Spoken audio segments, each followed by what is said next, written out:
అందరికీ నమస్కారం అండి. రేపు షటిల ఏకాదశి సందర్భంగా ఈ ఏకాదశి యొక్క విశిష్టత గురించి తెలుసుకుందాము. ప్రతి ఏడాది కృష్ణపక్షంలో వచ్చే ఏకాదశిని షటిల ఏకాదశి అని అంటారు.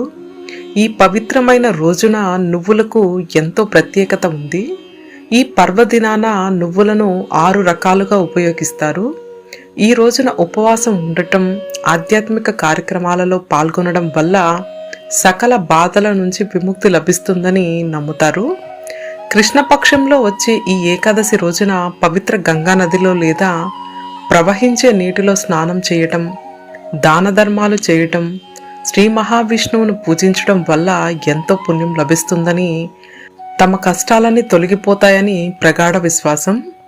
ఎంతో పవిత్రత, ప్రత్యేకత ఉన్న ఈ షటిల ఏకాదశి శనివారం నాడు రావడం ఎంతో ప్రాముఖ్యత సంతరించుకుంది. ఈ పవిత్రమైన రోజున విష్ణుమూర్తికి ప్రత్యేక పూజలు చేస్తారు. పూజకు ముందు ఉపవాస దీక్షను ఆచరిస్తారు. షటిల ఏకాదశి రోజున తెల్లవారుజామునే అంటే సూర్యోదయం కంటే ముందే నిద్రలేచి స్నానం చేయాలి. అనంతరం ఉపవాస వ్రతాన్ని ఆచరించాలి.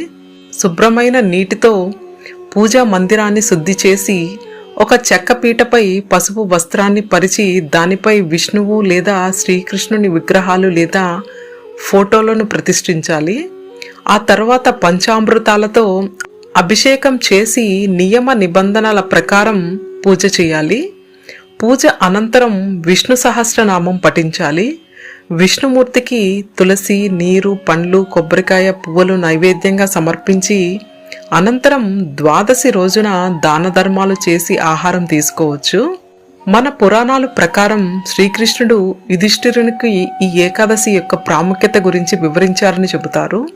షటిల ఏకాదశి రోజున శ్రీ మహావిష్ణువుతో పాటు శ్రీకృష్ణ భగవానును పూజించే ఆచార్యం ఉంది. ఈరోజు పూజలో గోమాతకు ప్రత్యేక ప్రాముఖ్యత ఉంది. ఈ వ్రతాన్ని ఆచరించడం వల్ల సంతానం యొక్క పురోగతి, వేల సంవత్సరాలు తపస్సు, బంగారం చేసినంత పుణ్యం లభిస్తుందని పండితులు చెబుతున్నారు. షటిల ఏకాదశి రోజున నల్ల నువ్వులను 6 రకాలుగా ఉపయోగిస్తారు. ముందుగా నీళ్ళల్లో కొన్ని నువ్వులు కలిపి స్నానం చేయాలి. నువ్వుల నూనెతో మర్దన చేసుకోవాలి. నువ్వులతో హవనం, నువ్వుల నీళ్లు, నువ్వులను దానం చేయడం, చివరగా నువ్వులతో చేసిన ఆహార పదార్థాలను స్వీకరించాలి.